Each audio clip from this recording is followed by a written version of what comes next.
পায়খানা শক্ত হয়ে গেছে, শুকিয়ে গেছে, পায়খানা করার সময় প্রচণ্ড ব্যথা হচ্ছে, কষ্ট হচ্ছে, এর একটা সহজ সমাধান বন্ধুরা আমি বলে দেবো, যেটা কিনা করলে 1 থেকে 15 মিনিট বা 5 মিনিটের ভিতরে পায়খানা হয়ে যায় বন্ধুরা। 2 থেকে 3 দিন যখন পায়খানা হয় না, তখন পায়খানা শক্ত শুকিয়ে যাওয়ার ফলে আমরা যদি বেশি প্রেশার দিয়ে পায়খানা করতে থাকি, তাহলে আমাদের মলদ্বারের চামড়া ছিঁড়ে যেতে পারে, সেখান থেকে রক্তও বের হতে পারে এবং ওখানে ঘাও তৈরি হতে পারে। ফলে আমরা ধীরে ধীরে অর্শ রোগের বা পাইলস রোগের শিকার হতে পারি বন্ধুরা। প্রথমে বলে দিই বন্ধুরা, এটা কীভাবে কাজ করে। এটা আমাদের পায়খানার প্রেশার বা চাপটাকে অনেকটা বাড়িয়ে দেয় এবং যে শক্ত শুকিয়ে যাওয়া পায়খানা থাকে সেটাকে নরম করে দেয় এবং পায়খানার রাস্তাটা পিচ্ছিল করে যায়, যাতে আমাদের এটি বাচ্চা ও বড়দের জন্য আলাদা মাত্রা পাওয়া যায়। বাচ্চাদের জন্য পাওয়া যায় 5 mg বিসাকোডিল সাবস্টেটরি, আর বড়দের জন্য 10 mg বিসাকোডিল সাবস্টেটরি পাওয়া যায়।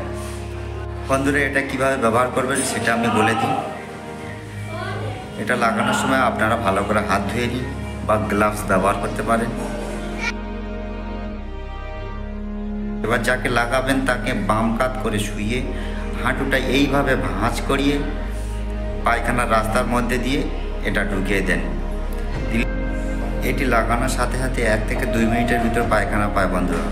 কিন্তু আপনারা 1 থেকে 2 মিনিটের ভিতর পায়খানায় যাবে না, কমসে কম এটা 10 মিনিট আপনারা ধরে রাখবেন, যাতে ওষুধটা ভালোভাবে গুলে যায় এবং পায়খানাকে নরম করে দেয়।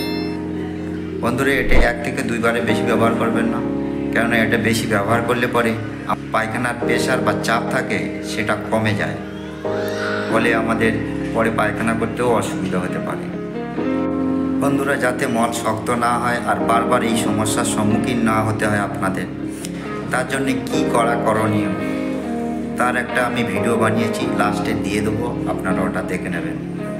বন্ধুরা, এই ছিল আমাদের আলোচনার বিষয়। আপনি আপনার পরিবার সুস্থ থাকুন, ভালো থাকুন, সাবধানে থাকুন এবং প্রচুর মাত্রায় জল খেতে থাকুন, সবুজ শাকসবজি খেতে থাকুন। নমস্কার।